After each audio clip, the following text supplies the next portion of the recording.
Hello student आज हम लोग बात करेंगे सीबीएसई का एक बहुत ही important guidelines regarding the board exam 10th के बोर्ड एग्जाम के रिगार्डिंग एक बहुत इंपॉर्टेंट गाइडलाइंस है जो सीबीएसई ने पब्लिश किया है। 9/12 को सीबीएसई ने इस गाइडलाइन को पब्लिश किया है और ये गाइडलाइंस क्लास 10th के बोर्ड के लिए है और वो भी स्पेशली साइंस और सोशल साइंस के लिए गाइडलाइंस है। और ये गाइडलाइंस सारे स्टूडेंट को समझना बहुत जरूरी है, साथ ही साथ पेरेंट्स भी समझे और कंसर्न सब्जेक्ट टीचर भी इसे समझे। ये क्या है गाइडलाइंस, क्या इसके बारे में इंपॉर्टेंस है, इसे हम लोग वन बाय वन समझने की कोशिश करते हैं। तो देखिए सीबीएसई ने ऑलरेडी एक सैंपल पेपर लॉन्च किया है। आप उस सैंपल पेपर को सीबीएसई के वेबसाइट से डाउनलोड भी कर सकते हैं और मेरे दिए गए लिंक के थ्रू भी आप उसे डाउनलोड कर सकते हैं। इंपॉर्टेंट क्या है वो समझते हैं।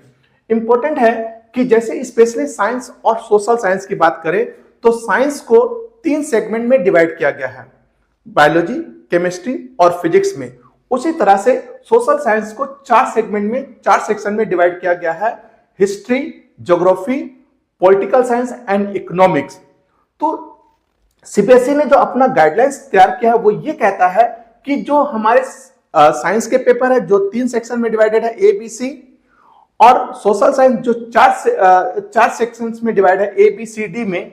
तो इसके लिए सीबीएसई कह रहा है कि स्टूडेंट जो साइंस के पेपर है जो उसके लिए सेगमेंट बना हुआ है, जैसे सेक्शन ए बायोलॉजी का है तो स्टूडेंट बायो के क्वेश्चंस को बायो वाले सेक्शन में ही करेंगे, उसे मिक्स करने की कोशिश नहीं करेंगे। ऐसा ना करें कि जो बायोलॉजी के क्वेश्चंस है वो फिजिक्स वाले पार्ट में जाकर के लिख दें या फिजिक्स वाले सेक्शन के जो क्वेश्चंस है वो बायो वाले पार्ट में लिख देंगे।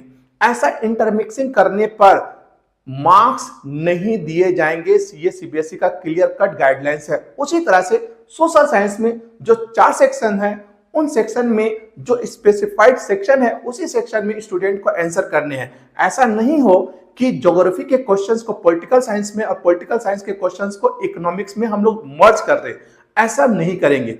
अगर आप करते हो तो सीबीएसई कहता है कि ऐसे सिचुएशन में उसे एवल्युएट नहीं किया जाएगा, उसकी मूल्यांकन नहीं की जाएगी और मार्क्स नहीं दिए जाएंगे।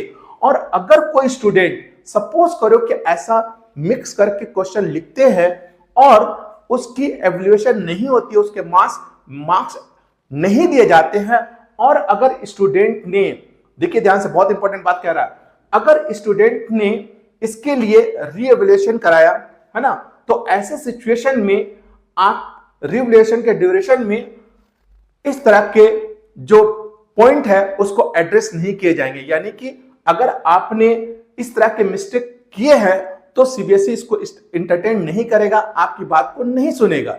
यानी जो मार्क्स आपके कट कर दिए गए हैं इसके कारण उसे नहीं दिए जाएंगे। ये सीबीएसई क्लियर कट इस लाइन को लिख रहा है, इसे ध्यान में रखना है। इसीलिए सीबीएसई ने सारे स्कूल से ये रिक्वेस्ट भी किया हुआ है कि जो स्कूल प्री बोर्ड कंडक्ट कर रहे हैं वो इसी प्रोसेस पर कंडक्ट करें और ऐसे ही मार्क्स का एवल्यूएशन करें। अगर किसी बच्चे ने मर्ज करके लिखा है तो उसके मार्क्स को डिटेक्ट करें ताकि उनको बोर्ड में उसकी प्रैक्टिस हो जाए और इस तरह के मिस्टेक से वो ना बचे। सो स्टूडेंट, ये एक बहुत इंपॉर्टेंट गाइडलाइंस है सीबीएसई की जो आपके लिए बताई गई है। तो प्लीज इस गाइडलाइंस को फॉलो करें और इसी को ध्यान में रखते हुए आप अपना प्री बोर्ड भी दें, अपना प्रैक्टिस सैंपल पेपर भी करें और बोर्ड में जाकर के इसी पैटर्न को फॉलो करें। और साथ ही साथ मेरे इस लेक्चर को भी आप अपने दोस्तों के बीच में जरूर शेयर करें ताकि सबको ये इंफॉर्मेशन जरूर मिले और मेरे इस चैनल को सब्सक्राइब करना ना भूलें। Thank you.